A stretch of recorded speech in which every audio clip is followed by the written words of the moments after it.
Imagine standing on the deck of a warship worth over $2 billion, scanning an endless horizon of Caribbean blue. The morning is routine, the seas are calm, your radar is clear. And then, without warning, your instruments scream. 3 hypersonic missiles are screaming towards you at over 2,000 miles per hour. You have seconds, not minutes. This isn't a drill, this is war. And in that split second, everything changes. October 14, 2025, a single command from a Venezuelan naval officer ignited a chain of events that would shake the Caribbean to its core, send shockwaves through global markets, and remind the world of a brutal truth. Some mistakes cannot be undone. This is the story of how Venezuela fired on the wrong ship at the wrong time against the wrong nation and paid a price that rewrote the balance of power in an entire region. For weeks, tensions in the Caribbean had been building like a storm gathering strength over warm waters. Venezuela, emboldened by geopolitical shifts and desperate to assert itself on the world stage, had done the unthinkable. It expanded its maritime territorial claims by more than 180 nautical miles beyond internationally recognized limits, a brazen move that Washington immediately denounced as illegal and provocative. But Caracas wasn't backing down. President Nicolas Maduro's government called it defending sovereignty. The United States called it a direct threat to freedom of navigation in one of the world's most critical shipping corridors. Every week, more than $2.3 billion in American trade flows through these waters. Oil tankers, container ships, supply chains that feed entire industries. Any disruption here doesn't just hurt the United States, it ripples across global markets within hours. Despite 4 direct warnings from Washington, Venezuela doubled down. Radar blockades went up. Venezuelan patrol boats began aggressive maneuvers, shadowing American vessels, testing boundaries, daring someone to blink first. Diplomatic channels went silent. The region was a powder keg soaked in gasoline, and everyone knew it. The only question was, who would light the match? That morning, October 14, 8:37 a.m., the USS Thomas Hudner, a $2.2 billion Arleigh Burke-class guided missile destroyer, was conducting a standard patrol 90 nautical miles north of Venezuela. Her mission was simple: protect the sea lanes, monitor the situation, and ensure freedom of navigation. Her crew of 320 sailors had done this 100 times before. There was no reason to think today would be different. But at a Venezuelan naval command post near Puerto Cabello, a radar technician's blood ran cold. A new signal had appeared on his screen. Sharp, steady, unmistakable. USS Thomas Hudner. He immediately alerted his superiors. On the bridge of a nearby Venezuelan patrol vessel, officers began arguing. Was the American destroyer tailing them? Was it invading their waters? The radio chatter grew heated. Voices rose. And then, at 8:40 a.m., a single command cut through the chaos like a blade. Fire. 3 P-800 Onyx supersonic anti-ship missiles, each weighing 6,600 pounds and capable of reaching Mach 2.6, roared off their launchers. The sky turned blinding white. Within 24 seconds, sensors across the entire Caribbean detected the massive shockwave. This wasn't a warning shot. This was an attempt to sink an American warship. Aboard the USS Thomas Hudner, alarms exploded across the bridge. Radar operators saw the incoming threat signature and their training took over. Within seconds, the destroyer deployed its multi-layered defense system. 4 SM-6 interceptor missiles screamed into the sky, accelerating to 3,500 miles per hour, racing to meet the Venezuelan threat head-on. The next moments unfolded in a blur of fire and steel. 3 of the Onyx missiles disintegrated in midair, their debris raining harmlessly into the sea. The destroyer's defensive systems had worked exactly as designed, but war is never perfect. One missile broke through. It struck with the force of 18 tons of TNT. The explosion tore through the deck like paper, spewing molten steel across the superstructure. Inside, the lights flickered and died. Communications went dark. Fire alarms screamed through smoke-filled corridors. Of the 320 sailors aboard, 24 were injured in the initial blast. 3 were confirmed dead. 12 vital systems shut down completely. The calm Caribbean morning was gone, replaced by fire, smoke, and the terrible silence that follows violence. By 9 a.m., a distress call reached U.S. Naval Command.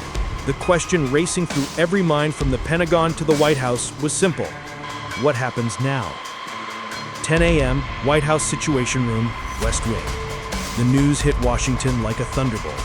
By early afternoon, the Pentagon had confirmed what nobody wanted to believe. A U.S. Navy destroyer had been deliberately targeted and hit by a foreign military in international waters. This wasn't an accident. This wasn't a misunderstanding. This was an act of war. And inside the heavily guarded Situation Room, President Donald J. Trump convened an emergency meeting with the Joint Chiefs of Staff, CIA leadership, and senior Pentagon officials. Security was airtight. Phones were confiscated. The atmosphere was electric with tension. They hit first. Now we hit smart, the president said, his voice cutting through the room. Within minutes, Operation Freedom Thunder was born. But this wouldn't be a reckless act of revenge. This would be surgical, calculated, devastating. The mission had two primary objectives: deliver a precise strike against Venezuela's leadership infrastructure and reassert American dominance over Caribbean waters. But then intelligence revealed something that changed everything. A shocking leak from inside the Venezuelan National Assembly, intercepted by U.S. intelligence and confirmed by satellite surveillance, revealed that President Maduro and senior cabinet members were allegedly running a massive smuggling operation. Cocaine and military-grade weapons were being shipped into American cities through secret maritime corridors, disguised as humanitarian aid shipments. This wasn't just about territorial waters, this was infiltration. This was a direct attack on American soil happening in slow motion. At 5:17 p.m., the orders were signed. At 5:20 p.m., a secure call went out to Barksdale Air Force Base in Louisiana. Within 90 minutes, America's response would be airborne. The countdown to retribution had begun. October 15, 2025, 7:45 a.m., Caracas, Venezuela. At dawn, the Venezuelan capital awoke to an illusion of normalcy. People headed to work. Markets opened. State television broadcast propaganda praising yesterday's defensive action. But 35,000 feet above the city, a storm was already positioned. Two B-52H Stratoforces bombers, call signed Bunny 1 and Bunny 2, had departed Louisiana 7 hours ago. After mid-air refueling over the Caribbean, they weren't alone. An EA-18G Growler electronic warfare aircraft flew alongside them. Its sole purpose to blind Venezuela's integrated air defense network before they ever saw the threat coming. Two F-35 Lightning II stealth fighters provided escort, silent guardians ready to eliminate any last-minute interference. As the strike group approached from an unexpected southern vector, the Growler unleashed its electronic assault. In underground command bunkers across Caracas, Venezuelan radar operators stared in disbelief as their screens filled with dozens of false returns. Phantom aircraft darting in every direction. Every signal was a ghost. Every lock-on attempt failed. And in that moment of technological blindness, they never saw the real threat. The target had been locked for hours. The National Assembly building in central Caracas. According to leaked intelligence, this wasn't just a symbol of Venezuelan power. It was the operational hub coordinating drug trafficking and weapons smuggling into the United States. At 7:45 a.m., without warning, the B-52s released their payload. 5 GBU-31J Dam bunker buster bombs, each weighing 2,000 pounds, programmed to strike within a 10-foot margin of error. In just 3.4 seconds, they rained down on the assembly grounds. The first bomb flattened the center wing. The second and third destroyed reinforced rooms used by senior officials. The final two detonated with such force that local seismographers registered a 3.1 magnitude earthquake. Glass walls vaporized. The power grid failed for 6 blocks. Surveillance footage captured a 120-foot fireball that pierced through the roof and hurled twisted steel into the sky. Inside, chaos reigned. Dozens were injured by collapsing ceilings and flying debris. 12 political staffers were hospitalized, including 2 senior advisors to President Maduro. Miraculously, Maduro himself wasn't present, But the building and its message were obliterated. Emergency sirens wailed across Caracas. Civilians fled in terror. Venezuelan jets scrambled, but it was too late. The B-52s and their escorts were already gone, vanishing like ghosts. The entire operation, from electronic jamming to final impact, lasted less than 7 minutes. Not a single American aircraft was touched. This wasn't just an attack. This was a demonstration of reach, precision, and overwhelming technological superiority. The message was crystal clear. American blood has consequences, and American patience has limits.